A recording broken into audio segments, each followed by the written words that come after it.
13월의 월급이라는 연말정산이 코앞으로 다가왔습니다.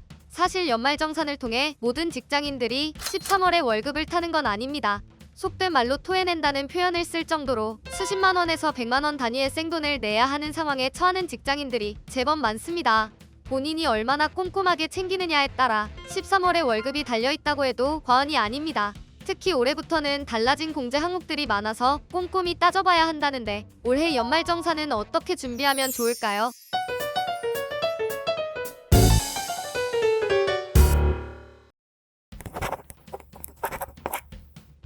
올해 지출 내역을 점검해 봐야겠죠. 국세청 홈택스에 들어가셔서 연말정산 미리 보기를 해보는 게 좋겠습니다. 국세청이 10월 말부터 제공하고 있는 연말정산 미리 보기는 9월까지의 신용카드 등 사용 내역을 제공하며 10월 이후 지출 내역에 따라 달라지는 소득공제액을 확인할 수 있습니다.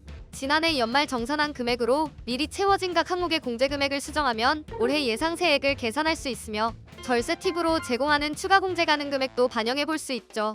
연말정산 미리 보기를 사용하면 나만의 절세 정보도 확인할 수 있다고 합니다. 지난해에는 2030 청년 근로자만 개별 안내했으나 올해부터는 전체 근로자로 확대했습니다. 구체적으로 중소기업 취업자 소득세 감면을 위한 중소기업 여부 판단, 교육비 세액 공제를 위해 합자금 대출 상환 이력이 있으나 공제를 받지 않은 근로자에게 대한 안내, 주거 형태가 월세이면서 기준 시가 규모를 충족하는 주택 확인 후 총급여 주택 보유 현황 등을 통합 분석해 안내하는 등의 정보도 제공합니다.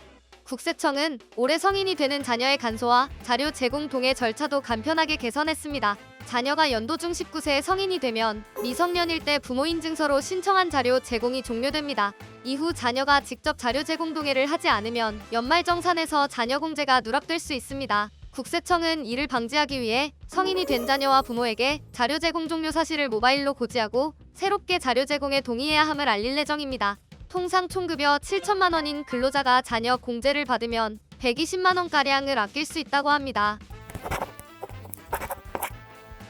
다음으로는 올해부터 새롭게 바뀐 공제 항목을 살펴보겠습니다. 첫 번째로 고향사랑 기부금이 대표적입니다.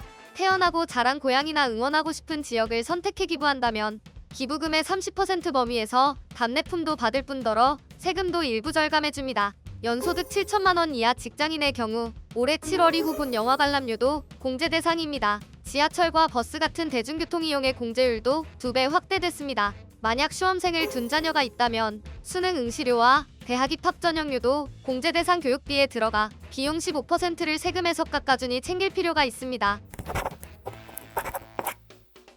연말정산과 관련된 증권사들 이벤트도 챙겨보세요. 증권사들이 고객 확보를 위해 다양한 이벤트를 내놓고 있는데요. 증권사들은 연말정산을 준비하는 과정에서 절세 효과를 극대화하려면 연금저축과 IRP에 가입하면 도움이 된다고 추천합니다. 증권사 이벤트 몇 개만 언급해보면 삼성증권은 연금 페스타 시즌4 이벤트를 다음 달 29일까지 진행하고 NH투자증권은 마이데이터 기반의 연말정산 서비스를 새롭게 개편했습니다.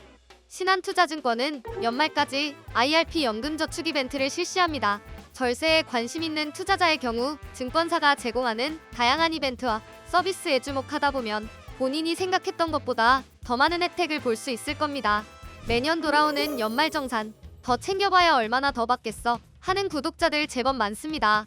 하지만 그러면 안 됩니다. 꼼꼼하게 챙기다 보면 13월의 월급이 50만 원에서 150만 원으로 늘어나 있을 수 있습니다.